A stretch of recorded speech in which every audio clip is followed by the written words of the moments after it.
ये बताना चाहेंगे कि मतलब कोचिंग संस्थान जो मानक हैं उसके हिसाब से काम नहीं कर रहे हैं। अगर मानक सही होते, जो भी ज़रूरत वाली चीज़ें अगर मौजूद होती तो बच्चे शायद बच सकते थे। गवर्नमेंट भी ज़िम्मेदार है, कोचिंग सेंटर भी ज़िम्मेदार हैं, दोनों ज़िम्मेदार हैं।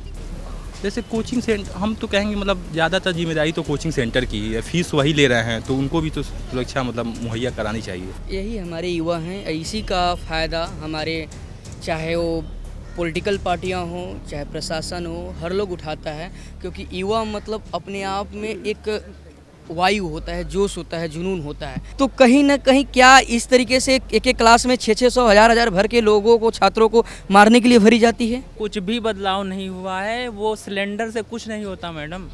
सिलेंडर से आग नहीं बुझती है। जब आग लग जाती है तो एक सिलेंडर से आग नहीं बुझती है। उसके लिए प्रॉपर पूरा फायर प्रूफ होना चाहिए, पूरा जो क्लासेज होती हैं। नमस्कार, आप देख रहे हैं सौगंध टीवी और मैं हूं आपके साथ आस्था तिवारी। मैं मुखर्जी नगर में इस समय मौजूद हूं, दिल्ली का वो मुखर्जी नगर जहां एक बड़े पैमाने पर कोचिंग सेंटर चलता है। हाल ही में अगर आपको पता हो तो यहां पर जिस तरीके से एक भीषण हादसा हुआ था, आग लगी थी और उसके बाद का क्या मंजर रहा था वो आप सबने देखा हो। भले अमूमन तौर पर ये मामला आज के समय शांत हो गया हो, लेकिन इस मामले को दोबारा उठाना कितना ज़रूरी है आज हम उस पर चर्चा करेंगे। क्योंकि लगातार जिस तरीके से ये कॉर्पोरेशन बिल्डिंग है और आने वाले वक्त में अगर यहाँ पर फिर से हादसे होते हैं तो उसका जिम्मेदार कौन होगा। लेकिन जहाँ एक तरफ आज एमसीडी ने बोल्ड गिरा करके जो है अपना पलड़ा झाड़ दिया है, लेकिन आज का विद्यार्थी क्या कुछ सोच रहा है, उसके मन में क्या कुछ सवाल है। क्योंकि यहाँ पर केवल एक शहर के व्यक्ति नहीं, बल्कि एक शहर का विद्यार्थी नहीं, हर वो शहर से, यूपी बिहार तमाम जगह से लोग आ करके रहते हैं और अपनी एग्ज़ाम की तैयारी करते हैं। क्या नाम है आपका? मैम अमन नाम है मेरा। जब ये हादसा हुआ था और उसके बाद आज एमसीडी ने आकर के बोल्ड गिराए, क्या कुछ बताएंगे? ये बताना चाहेंगे कि मतलब कोचिंग संस्थान जो मानक हैं उसके हिसाब से काम नहीं कर रहे हैं। अगर मानक सही होते, जो भी ज़रूरत वाली चीज़ें अगर मौजूद होती तो बच्चे शायद बच सकते थे। मतलब आप केवल जिम्मेदार यहाँ पर गवर्नमेंट नहीं है, केवल यहाँ पर जो कोचिंग सेंटर है केवल वही गवर्नमेंट भी जिम्मेदार है, कोचिंग सेंटर भी जिम्मेदार हैं, दोनों जिम्मेदार हैं। कोचिंग सेंटर की क्या कुछ जिम्मेदारियाँ हैं क्या और जो नहीं निभा रहे हैं? कोचिंग सेंटर की जिम्मेदारियाँ ये है कि मतलब एक क्लास में जितने बच्चे हो सकते हैं उससे ज़्यादा बच्चे बैठा रहे हैं, ये दिक्कत है। ऊपर से जो सुरक्षा के जैसे फायर एक्सटिंग्विशर था वो भी नहीं काम किया, और मतलब जो जितनी चीज़ें मतलब जिस क्वांटिटी में होनी चाहिए उस क्वांटिटी में थी नहीं। देखिए, जब हम कोचिंग सेंटर वालों से बात करते हैं तो वो कहते हैं ये सारी चीज़ें जो हैं मतलब कोचिंग से क्लास से बाहर निकालने का रास्ता वो बहुत सकरा है और बच्चे ज़्यादा हैं, भगदड़ वैसे ही हो जाती है। लेकिन कोचिंग सेंटर वालों से जब हमने बात करी तो उनका यही कहना है कि एमसीडी वालों के अंतर्गत ये सामान चीज़ें आती हैं, वो नहीं ये सारी चीज़ों को ध्यान देते हैं। और आज बोल्ड भी गिरा दिए गए हैं उनके, पहले से वो सारी चीज़ें क्यों नहीं ध्यान देते हैं जब जगह को अलॉट करते हैं? जैसे कोचिंग सेंटर हम तो कहेंगे मतलब ज़्यादातर जिम्मेदारी तो कोचिंग सेंटर की ही है, फ़ीस वही ले रहे हैं तो उनको भी तो सुरक्षा मतलब मुहैया करानी चाहिए। कोई मुहैया यहाँ पर नहीं कराई जाती। मतलब जिस हिसाब से चाहिए थी उस हिसाब से नहीं थी। अच्छा, और तकरीबन फीस कितनी जाती होगी? 2.5 लाख रुपए फीस है। 2.5 लाख रुपए फीस है। हाँ, 2.5 लाख रुपए फीस है। अंदर सुविधाएं क्या मिलती हैं? अंदर सुविधाएं मतलब अंदर तो इंफ्रास्ट्रक्चर बहुत अच्छा है, पर जो बाहर की ज़रूरतें हैं मतलब जो जैसे फायर, जैसे आग लग जाए तो बचने के लिए जो है, और सब ज़रूरत नहीं है, बस क्लास बहुत मेंटेन है। क्लास बहुत मेंटेन है पर बाहर निकलने का रास्ता हो सक रहा है। क्लास को चमका रखा है लेकिन दुर्घटना के लिए जो है कुछ तैयारी नहीं की गई है। क्या कहेंगे? यही हमारे युवा हैं, इसी का फ़ायदा हमारे चाहे वो पॉलिटिकल पार्टियां हों, चाहे प्रशासन हो, हर लोग उठाता है।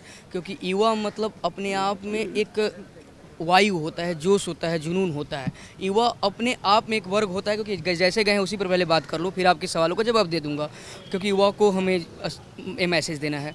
युवा मतलब अपने आप में एक वायु होता है, वो किसी विंग से, किसी दल से नहीं जुड़ा होता। लेकिन आज कोई एबीपी से जुड़ा है, कोई निशाई से जुड़ा है, कोई इस दल से, कोई उस दल से, कोई उसका बच रहता है तो कोई उससे बायस्ड है। इसके कारण युवाओं में वो एकता, यूनिटी नहीं आती है।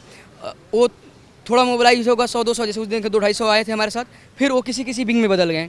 उसके बाद कुछ लोग आए, हमारे ही फ्रेंड थे जानने, जो अभी कांग्रेस ज्वाइन किए हैं, वो लोग आए अपनी बातें वो कुछ और के तरीके से, वो किसी इंस्टीट्यूट से मिले हैं तो वो कहीं और से मिले हैं, तो वो किसी उनकी जबकि युवा एक अपने आप में वायु, एक विचारधारा हो। जिस दिन युवा उस वायु आ जाए विचार, जैसे एक पेड़ है, इस पेड़ पर सारे पक्षियाँ हैं, सब बराबर हैं, वो जिस दिन आ गया युवा में, जब देखते हैं कोई जानवर को भी कोई मारता है तो एकजुटता आ जाती है, जैसे बंदर या कोई भी वैसे हो, जिस दिन वो युवाओं में आते हैं, सवाल पर आते हैं। लगातार जिस तरीके से यहाँ पर जो है कोचिंग सेंटर वाले आज एमसीडी को घेर रहे हैं कि उनकी गलतियाँ हैं, लेकिन एक विद्यार्थी क्या सोच रहा है कि आखिर इसमें सबसे ज़्यादा गलती किसकी है?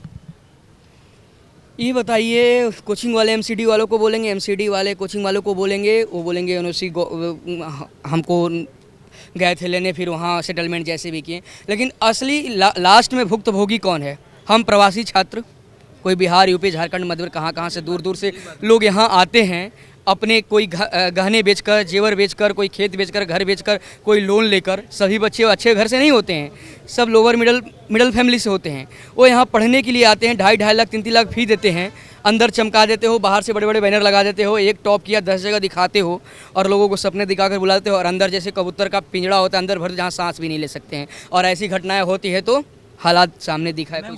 हम ये कहना चाहते हैं, मैं मान लीजिए जैसे बच्चे तो गिरे, पर जो उस समय क्लास ले रहे थे जो टीचर थे, वो घायल हुए कि नहीं हुए, वो किस रास्ते गए, ये कहाँ पता चला? मैम जो टीचर, सवाल तो यही है कि वो किस रास्ते गए?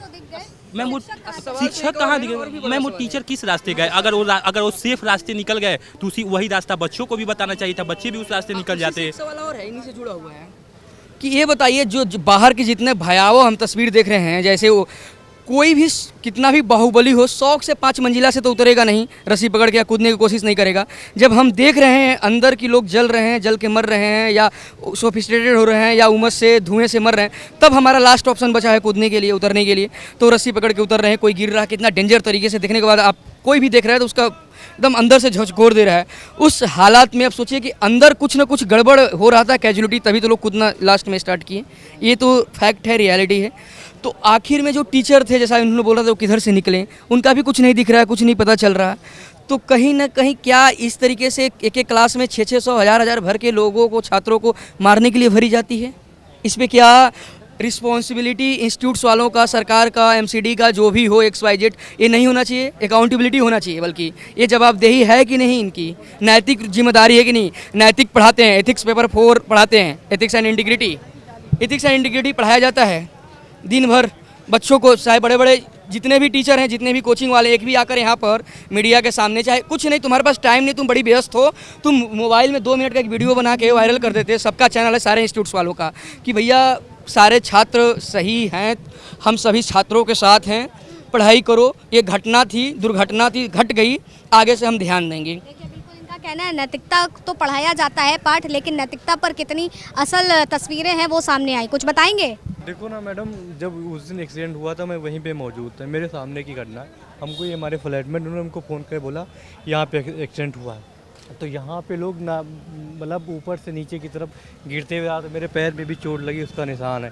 तो ये घटनाएं आए दिन होती रहेंगी, जब तक प्रॉपर हम चीज़ को गाइडलाइन या गवर्नमेंट की जाहिर नहीं होगी, कैसे से रोका जाएगा। कमी कहाँ देख रहे हैं, कोचिंग सेंटरों में या एमसीडी वालों में? क्योंकि दोनों एक दूसरे पर आरोप प्रत्यारोप का सिलसिला तो जारी कर रहे हैं। देखो मैडम ना, ये नहीं कह रहे कौन गलत है कौन सही है, मतलब हमें ये देखना है कि प्रॉब्लम है, प्रॉब्लम को कैसे सॉल्व किया जा सकता है, यही मेरा कहना है। आगे देखिए, इसमें गलती सारे लोग की है।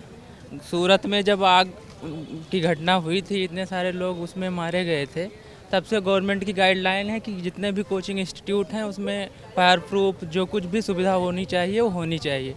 पर यहाँ पर क्या हो रहा है, ये जितनी बिल्डिंगें हैं सारे में यही हाल है। ये एक नहीं है, यहाँ पर इनके 15 क्लासेज चलते हैं, 12 क्लासेज, सारे में यही है। ठीक, तो अब जो कुछ घटना हो गई है वो वापस नहीं आ सकती, पर आगे के लिए भविष्य में ऐसी कोई घटना ना घटे, छात्र सुरक्षित रहें, इसके लिए मतलब सारे छात्रों को मिल के ये आवाज़ उठानी चाहिए और आगे से ऐसी घटना कभी ना घटे, इसके लिए प्रयास करना चाहिए। क्योंकि अभी भी किसी क्लासेज में, अभी सारी क्लासेज ओपन होने वाली हैं, संस्कृति नहीं खुलेगी, लेकिन सारी क्लासेज ओपन हो गई हैं जितनी भी। उसके बाद भी कोई बदलाव नहीं देखा गया, कुछ सुविधाएं यहाँ पर उपलब्ध नहीं कराई? कुछ भी बदलाव नहीं हुआ है। वो सिलेंडर से कुछ नहीं होता मैडम, सिलेंडर से आग नहीं बुझती है। जब आग लग जाती है तो एक सिलेंडर से आग नहीं बुझती है, उसके लिए प्रॉपर पूरा फायर प्रूफ होना चाहिए। पूरा जो क्लासेज होती हैं, 4 सिलेंडर आप टांग लोगे इतनी बड़ी बिल्डिंग में तो उससे फायर रुकेगी।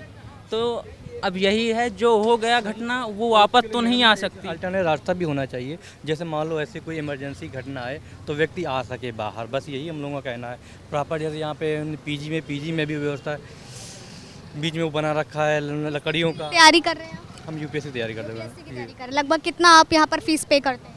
मतलब लगभग 2 लाख के करीब फीस पे होती है और उस हिसाब से हम लोगों को फैसिलिटी नहीं मिलती है यहाँ। ये मतलब एक कहाँ से हैं आप? हम यूपी से हैं।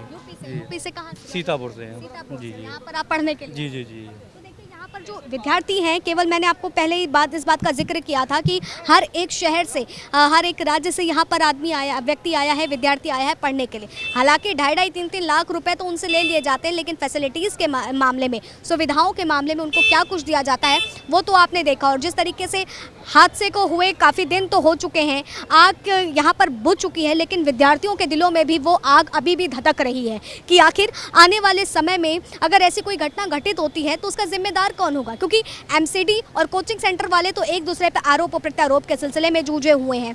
आखिर इन सारी चीज़ों का निपटारा कब होगा, सबसे बड़ा सवाल तो यही है। फिलहाल तब तक के लिए आप बने रहे सौगंध टीवी पर। कैमरा पर्सन सुमित के साथ आस्था तिवारी। आप देख रहे हैं सौगंध टीवी, सौगंध वतन की।